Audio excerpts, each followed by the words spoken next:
it over to Quinn. Awesome. Yeah, well, thank you for having me. Pastor Robin, that poem was gave me goosebumps. It feels very appropriate in how I don't know, in response to all of my reflection I've been doing for this internship. So yeah. Okay. I am so grateful for Eco Faith Recovery. I've been kind of like in the realm of eco faith for a lot of years. I worked with you guys a while back, and it has been really cool and exciting and scary to be doing this internship with you guys, because talking to some of my peers in my program, they're all working for like health departments. So it's like very formal government, uh, all of these rules and formalities, and you can do this and you can't do this. And I have been talking to them, and I'm like, yeah, I wanted to do this. And I talked to some people, and so now we're going to do it. And so it's just kind of opened up the space that I get to kind of play in, which has been really fun. I started this internship thinking environmental teas would like to be a part of this. Um, I've always been interested in environment, but I didn't know much about the interaction between public health and environmental health, and how I could maybe use a master's in public health in this area. And it was really interesting to talk to people in the Twin Cities that work for like Citizens Utility Board and Minnesota Interfaith Power and Light. All of these people who have kind of picked whose vocations are environmental justice, whether that be educating on electrification transition, or helping provide, like Citizens Utility Board does a lot of providing support for people who can't pay for their utilities, and realizing that all of that has to do with public health. And it's so basic, like on Maslow's hierarchy of needs. It's like the most basic is a home and safety. And so that has been a really exciting thing for me to navigate through this internship. Um, and yeah, so Pastor Robin sent me a couple questions. I'll just kind of go through those. Let me pull them up here. Um, I guess a little basic kind of what I did over the summer was I did offer one presentation to a UCC church in Edina, which is a wealthier suburb of Minneapolis. And that was actually through the pastor there is friends with Pastor Robin and Janet from many years ago.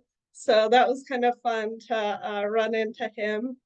And I presented for, I think there were like 8 to 10 attendees there. And that was a really exciting, that was in June. So it was kind of early on, and I was still learning like every day so many new things about incentives and technologies and policies.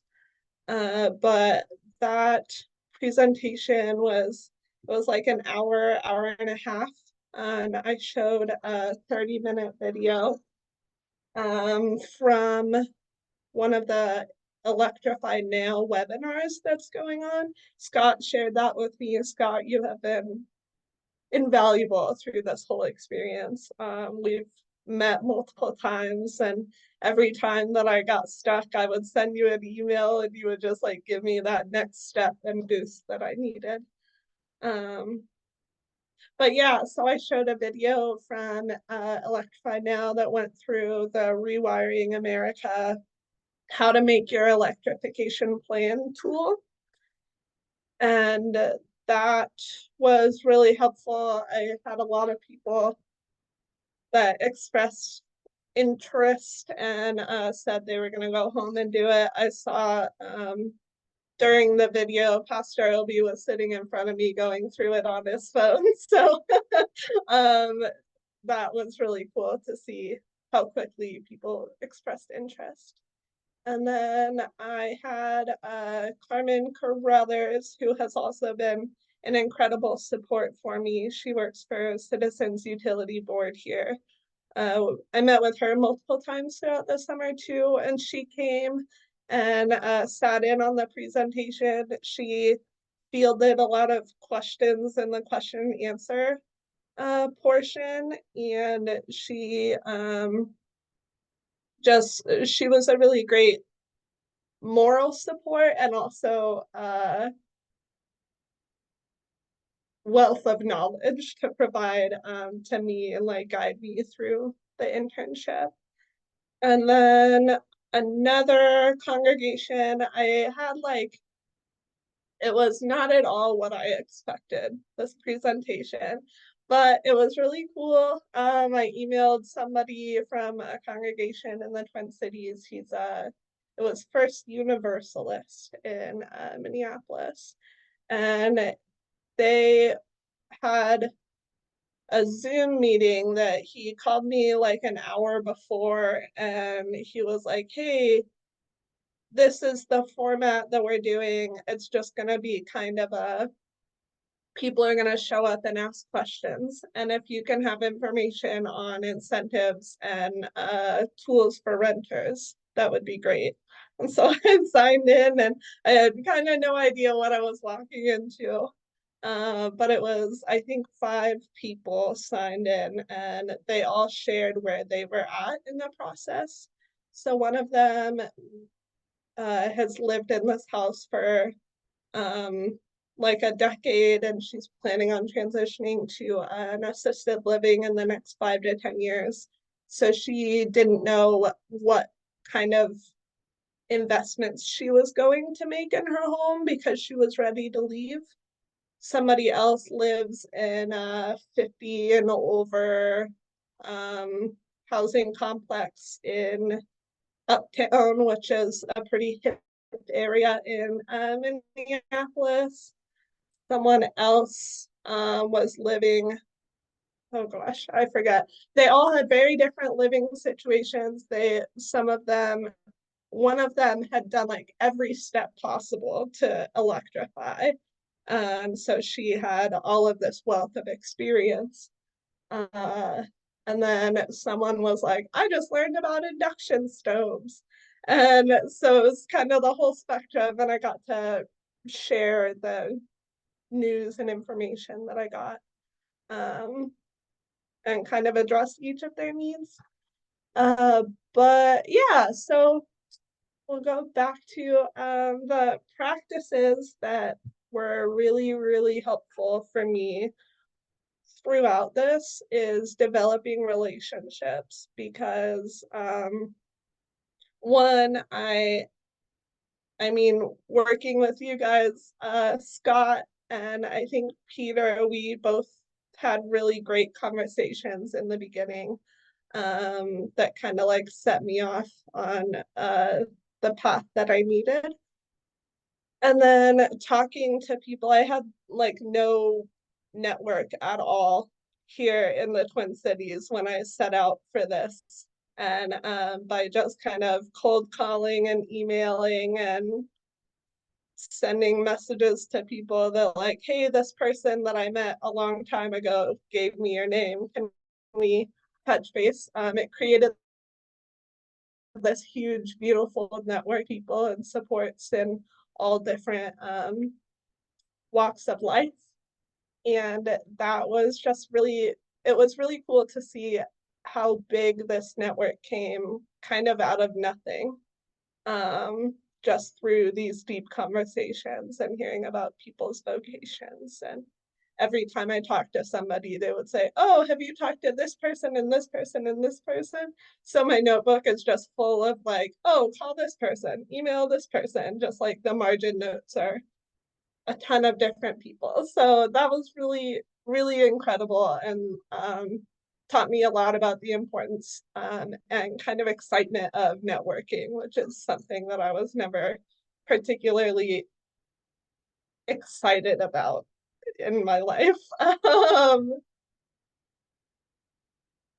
I and then looking over the practices, I think two that I think would have been really, really valuable that I want to lean into. Okay, I'm sorry. I was packing yesterday for my trip and she knows that I'm about to leave. So she's being very clingy. um, so sorry about my cat.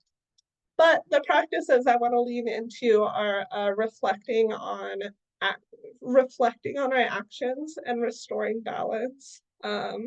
I had I had a lot going on this summer in a lot of aspects of my life professionally, like at my job. I am at this new job getting all of these new assignments in a lot of different aspects. I just had a lot going on. And I, at some point, just kind of like put my head down and I was like, you just got to get to the end of this. Like, August 8th is the day you leave for your trip, and everything's going to be done by August 8th. And then I was kind of reflecting on it while I was writing this final paper and prepping for today and realizing that like I did so many really cool things this summer and I met a lot of great people and I grew a lot. And I wish that like throughout the process, I could acknowledge and like see that.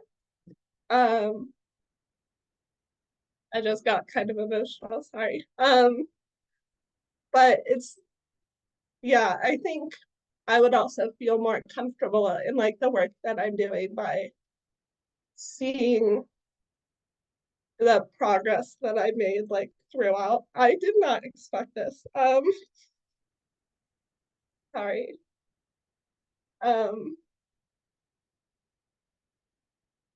yeah, I think I did a lot of really great work through this, and I did it through the support of all of you. Pastor Robin and Janet and I were all at Holden actually, and I had a great conversation with Robin that was just like really reassuring. And I think the relationships that I developed through this and the understanding of what I'm doing, like in the bigger picture, was really grounding. And yeah, I think moving forward, I want to be able to sit in and reflect on what I'm doing while I'm doing it and continue to ground myself um, because it makes my work feel more rewarding, but I think it is also much more sustainable that way.